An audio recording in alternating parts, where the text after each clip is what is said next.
Today I'm going to show you how to draw a woman just standing there in face and torso with her face down a little bit, 3/4. So I'm establishing the skull as usual, the eye line and some kind of hairline down there, and the middle line for the like a torso spine in the front. And now I'm going in and tweak the nose, the lips. Since her face is downward a little bit, the nose will be pretty close to the lips as perspective.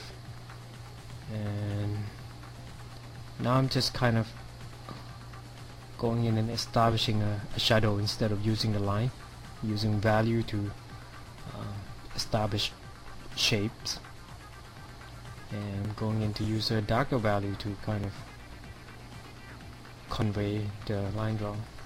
It's a different technique than a drawing, but it's not that much different.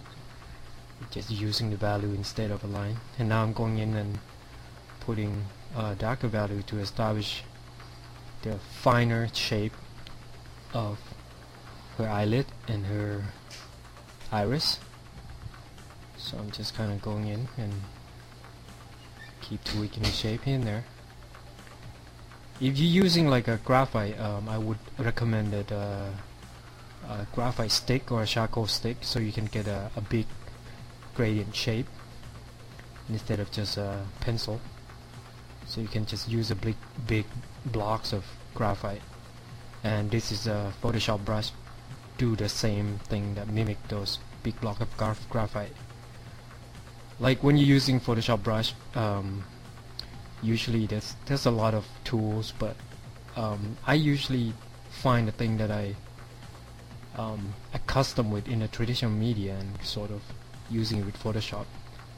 And now I'm just kind of using and tweaking her hair using a big block of value, and I'm still kind of tweaking her eyes so that she'll look better. So now going in and tweaking the ear using the value. The cool thing about Photoshop is that you can more like a painting, you can paint over with the lighter value.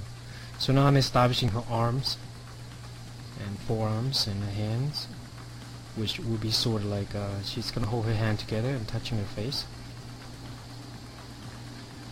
And the best way to practice drawing this is probably figure live drawing session, so you can be fast and you know how human figure looks and stuff. So now I'm just kind of tweaking the lines or the construction line that I established here and there to make it more believable or more accurate. So now I'm refining her fingers, that holding one arm, holding the other arms. Just kind of going in and refine the construction line. Usually I'll just do the construction line first before I go in and establishing the final line drawing. Oop, I think her waist is a little too big. So I need to tweak it a little bit. So now I'm just using a darker value for her whole body, and I'm just gonna thin her face, her waist a little bit. Now and also establishing the shadow. I think something's wrong with the figure. I need to fix it. Side of her shoulder or her waist somewhere. So I'm just gonna erase the rest of the waist, since I didn't establish it in the first place, so I should have. So now I'm just moving the waist, her waist back a little bit, so that it looks congruent and looks like it can support her weight, not like bending all the way. And establishing the shadow line, pulling her shoulder up a little bit, adding some decoration to her outfit, also kind of tweaking here and there. Kind of got carried away. At first I was just gonna draw on the face, but now I'm kind of like drawing half of the torso. And adding the hair, darker value.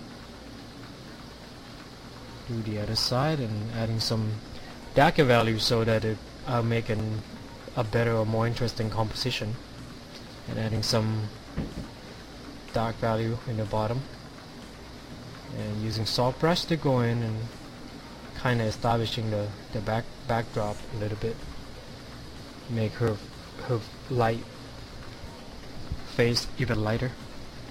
And I'm going in and tweak the minor stuff here and there, in the hand, the arms, the ears, erasing the construction line that think it might interfere with the final piece, the final sketch, and adding some highlight on her lips,